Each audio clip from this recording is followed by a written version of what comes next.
Greetings world, we are anonymous.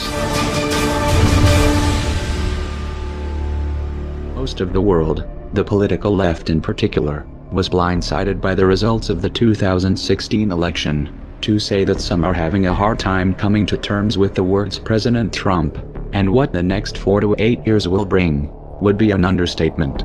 Those who told you that a Trump presidency was impossible were quick to remix their pre-election narratives, framing the Donald as something of a Hitler 2.0 and attempting to position themselves as leaders of a new resistance. Self-reflection is still off the table.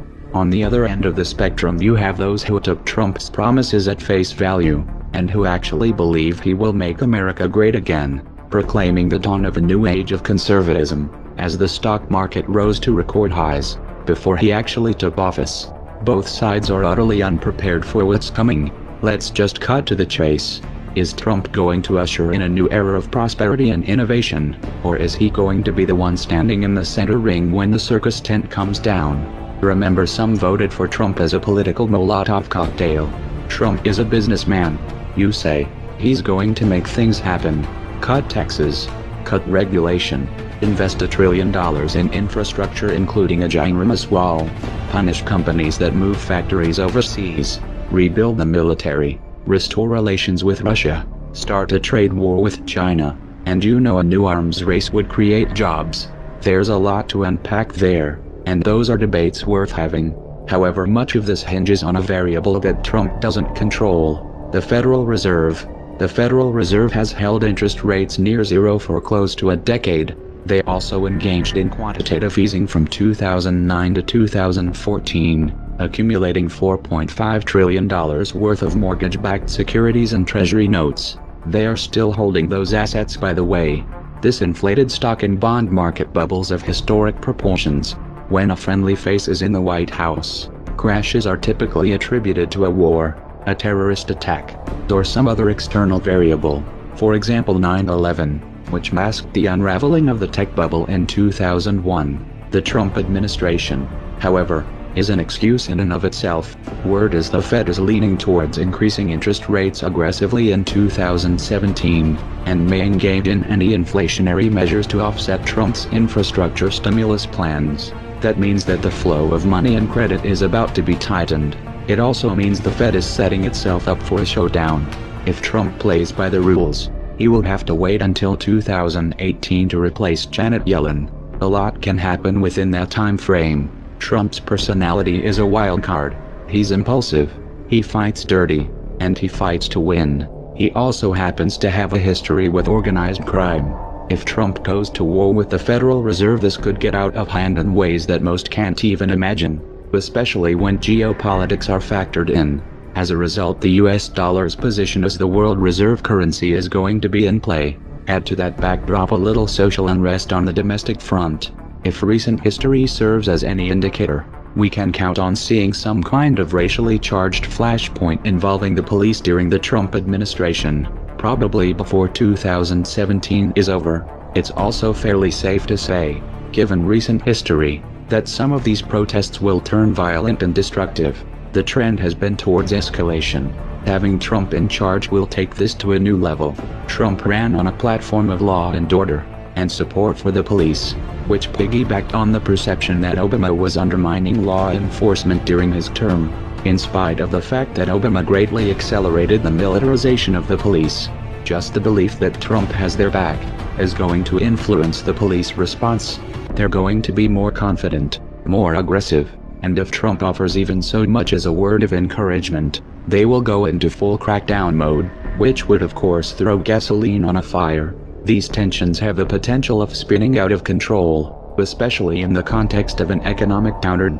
And again, Trump's personality is a wild card. Trump is also about to inherit, thanks to Obama and Bush, the most extensive and technologically advanced surveillance apparatus world has ever seen. Obama expanded the NSA's powers even after Trump won, by the way. The power to order extrajudicial assassinations anywhere in the world, and a military which has been authorized by the NDAA to detain anyone, anywhere, including US citizens, indefinitely without trial. To top it off, Trump is filling his administration with former generals, some with combat and counterinsurgency experience. He has everything he needs to implement a full-fledged military dictatorship, and the left has no one to blame but themselves. Trump did not, however, start off on a good foot with the alphabet soup agencies. He has an enemy contingent in the deep state which wants to take him down, and has the means to do that. Replacing upper management won't be enough to neutralize this threat. These agencies have black budgets, and off-the-books programs that defy accountability, and lots of experience toppling upstart regimes. Failure to rein them in could be fatal. The most important trap, however, will be on the geopolitical front. Years of backing Sunni jihadists in Syria failed to unseat Assad, and Trump has vowed to reverse U.S. policy. Israel was openly supporting the Sunni axis. They wanted a full-frontal regime change in both Syria and Iran for many years, but the Obama administration tied their hands. Then Russia stepped in, tipped the balance, and the Shiite crescent not only survived, but grew stronger. Israeli/Sunni axis needs another path to war, so they're changing tack. On January 13, 2017, just 7 days from the inauguration, Israel bombed a Syrian government airport. This provides a glimpse of the years to come. Israel's strategy is simple: provoke Syria and/or Iran until one of them retaliates, which would of course provide cover to take territory. Turkey is likely to make another move in Iraq and/or Syria as well. Turkey has ambitions to expand its borders as well, while the Saudis continue bombing Yemen to rubble. With U.S. government support, Israel feels confident that Trump will defend them at all costs. Indeed, he has given this impression. But will he take the bait? Here Russia is a wild card. What happens if Russia moves quickly to provide Syria and Iran with the means of defending themselves? What happens when Putin and Netanyahu are competing for Trump's ear? With all the other variables in play, will Trump even have the means to influence the outcome in this region? Expect alliances in the Middle East to shift rapidly during the Trump years, with unexpected consequences. In particular, watch for a play on oil that undermines the petrodollar. Making America great again was never on the menu. Trump wasn't supposed to win. He was supposed to be the decoy. This was reality television does politics. Literally. The Democrats thought he was so bad that he would take attention off of Hillary's baggage. So the Clinton campaign pulled strings with their friends in the media to help him in the primaries. We know this thanks to the John Podesta email leaks. We need to be elevating the Pied Piper candidates Trump, Cruz, Carson, so that they are leaders of the pack and tell the press to take them seriously.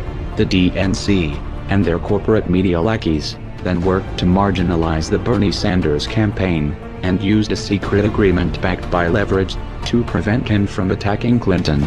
This was confirmed by the DNC email leaks. Oops. You can't unthrow a Molotov cocktail. So get your popcorn, and buckle up. The show is about to begin.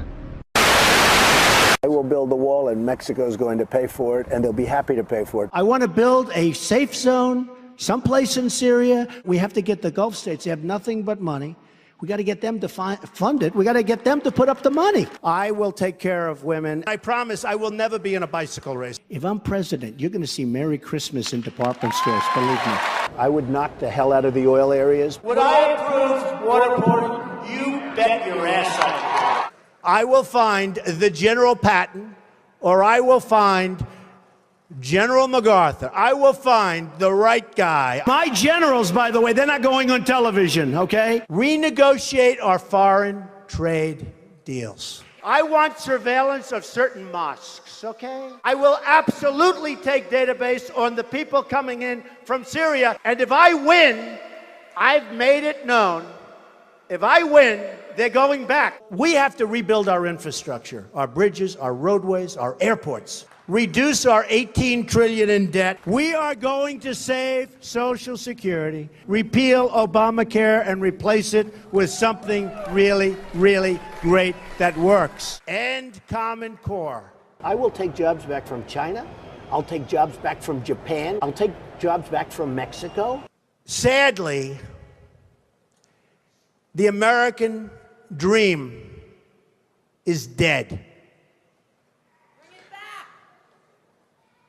But if I get elected president, I will bring it back bigger and better and stronger than ever before and we will make America great again. Thank you. Thank you very much.